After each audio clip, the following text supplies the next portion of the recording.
Hello friends, এই দেখতেই পাচ্ছ তোমরা জ্যান্ত মাছ, জ্যান্ত পুকুরের মাছ জাল ফেলে ধরা হয়েছে। চুনো মাছ কিছু, আর এই যে এই মাছ কি বলে, জাপানি পুঁটি বা এরকম কিছু বলে। দেখতেই পাচ্ছ কি সুন্দর লাগছে দেখতে মাছগুলোকে। মাছগুলো পুরো জ্যান্ত। মাছগুলোকে ছাড়িয়ে নেওয়া হবে। জাপানি পুঁটি আজকে রান্না হবে না, আজকে চুনো মাছ দিয়ে রান্না হবে। যে চুনো মাছ ছাড়ানো হয়ে গেছে, আর এদিকে বাজার থেকে ওই পার্শে মাছ না কি বলে ওটাও এনেছে। আর চুনো মাছের তেল ঝাল করা হবে। এই যে পেঁয়াজ টমেটো লঙ্কা কুচিয়ে নেওয়া হয়েছে। এবার এগুলো সবগুলোই মাখিয়ে নেব চুনো মাছে। এই যে হলুদ দিলাম, কালো জিরে দিয়েছি।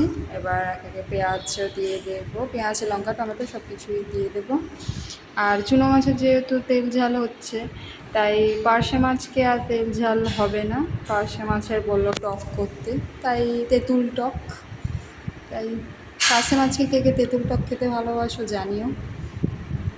দুটো মাছের তো ঝাল হবে না, তাই দেখো এখানে সব কিছুই দিয়ে দিলাম।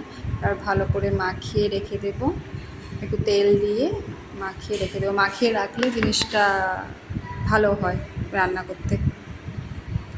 তেল দিয়ে মাখিয়ে রেখে দেবো। আমি এখানে লঙ্কা দিইনি, লঙ্কা লাস্টে লঙ্কা আর সর্ষেটা মাখিয়ে রান্না করবো। এখন এগুলো দিয়ে মাখিয়ে রেখে দিচ্ছি। সর্ষেটা বাটা চলছে। এরকম তেল ঝাল খেতে কে ভালোবাসো, একদম জ্যান্ত মোরলের চুনো। একটু ভালো করে হালকা হালকা করেই মাখতে হবে, কারণ চুনো মাছ তো খুবই সূক্ষ্ম, বেশি জোরে করলে ভেঙে যাবে। মাখিয়ে আমি রেখে দিলাম। এবার মাখানো কিছুক্ষণ ছিল, তারপরে যে লঙ্কা দিয়ে দিলাম।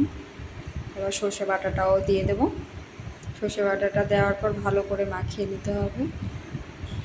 ভালো করে মাখাচ্ছি, মাখানোটা খুব ভালো হওয়া দরকার, মাখানোটাই আসল।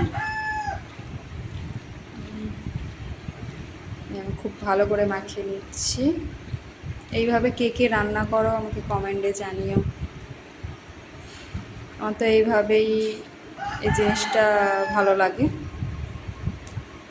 এবার কড়াইতে আমি তেল দিয়ে দেবো।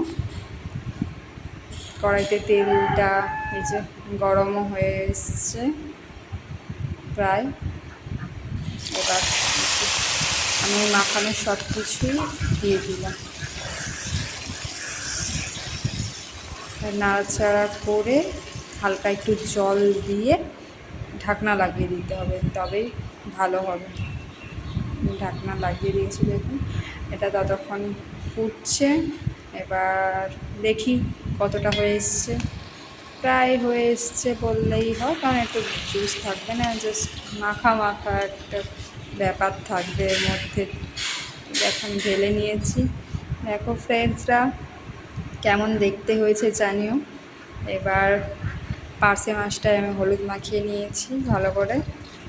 কড়াইতে তেল দিয়ে হাফ হাফ করে ভেজে নেবো, কারণ এতগুলো তো একসাথে ভাজা যাবে না। হালকা হালকা করে ভেজে নিচ্ছি। টকের মাছ হালকাই ফ্রাই হবে। এখন তেল আর ফোড়ন দিয়ে তেঁতুল জলটা দিয়ে দিলাম। আরও একটু জল লাগবে, তাই যে আর একটু তেঁতুল গোলা জল দিয়ে দিলাম কড়াইয়ের মধ্যে। দেখো টকটা ফুটছে, টকটা যত ফুটবে তত ভালো হবে। আমার টক হয়ে গেছে, আমি বাটিতে সার্ভ করে নিয়েছি।